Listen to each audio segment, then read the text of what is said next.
Hello Gemini, Sun, Moon Rising, and Venus Signs. Kamusta kayo?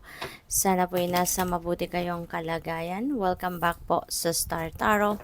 At kung bago kayo rito, welcome din po kayo. Please subscribe, like, share my videos, and leave me a comment kung nakaresonate po kayo. Thank you. So, tignan natin kung anong mga messages ni Gemini for today. First card po ninyo, we have Stork. So this is a card of development, no? Po pwedeng meron kayong desire to grow dito, desire to change, 'di ba? Lalo-lalo na yung sarili ninyo. Po pwedeng meron ditong minimithi kayo or iniisip ninyong gawing pag-aaral, to empower yourself, no? Maybe you are going to reinvent yourself, yung mga ganon. Po pwede rin na ang iba sa inyo rito, po pwedeng pagdating naman sa pamilya, no? Baka merong mga paparating na bagong kapamilya, no? A new member. There is a new member in the family. Po pwedeng merong dadating na baby dito, merong manganganak, or po pwedeng merong mag-aasawa, no? So, kaya yung magiging asawa ninyo ay yun ang magiging miyembro, no, ng inyong bagong miyembro ng inyong pamilya. And po pwede rin na ang iba sa inyo rito, kung kunyari single pa, 'di ba? So, baka ngayon din nung time or mga pagkakataon na magkakaroon kayo ng love life siguro, or po pwedeng ngayon pa lang ninyo makikilala, no, yung potential na maging jowa ninyo or potential na maging partner ninyo sa buhay. Yung ganon, no? So, ano rin, no? Pwede rin na ang iba sa inyo rito, you're going to be leveling up na your commitment nga, no? At baka meron talaga ditong mag-aasawa, magpapakasal.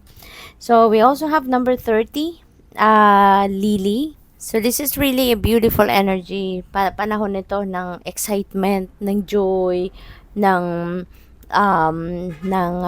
balanse sa buhay, and even, no, sa mga personal affairs ninyo, maaaring sa ngayon talagang may sasaayos nyo na yung mga priorities ninyo, yung mga bagay na pagkakaabalahan ninyo, maaring yan ay kumbaga nakaprogram na, alam nyo na, nakaplano na, kung alin yung mga ipaprioritize, ano yung mga uunahin, yung mga ganon, no?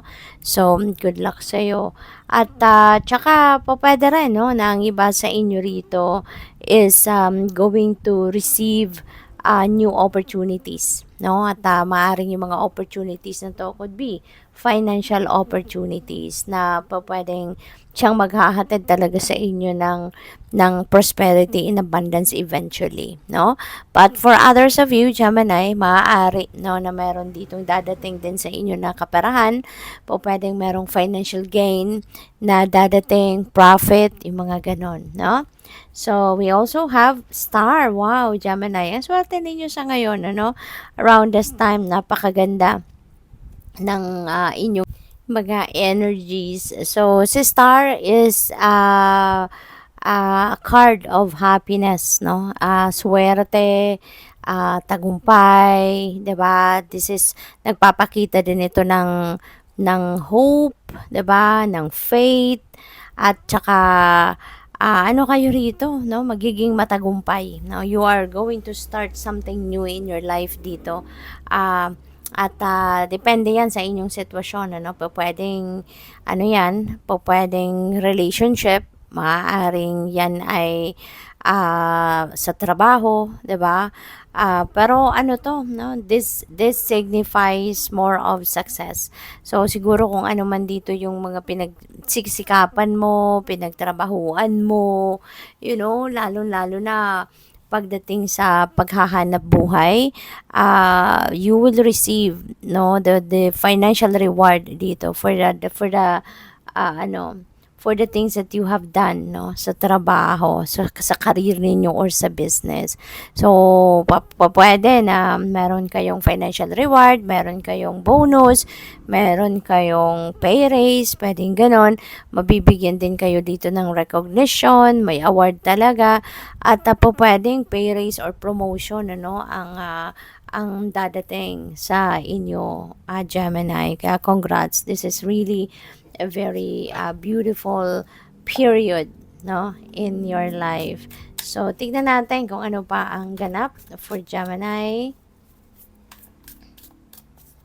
Hindi tayo makakapag-shuffle maigi kasi masakit yung ano ko, kamay. So, we have Ace of Swords. Ayan, Gemini. So, this is tagumpay, no? This is also a victory energy, itong si Ace of Swords. Pwedeng nanggagaling kayo rito or manggagaling kayo sa isang sitwasyon na mahirap, rock bottom, siguro, as in sad-sad kayo. Pero ngayon, mapagtatagumpayan mo na. You are going to rise above that situation. You will be able to manage to surpass, no? Kung ano man ang mga problema dito na pinagdaanan ninyo, malalagpasan ninyo yan, that's coming to pass. Kaya magiging matagumpay kayo. Makakaahon kayo, no, sa challenge na to na maaring pinagdaanan ninyo lately.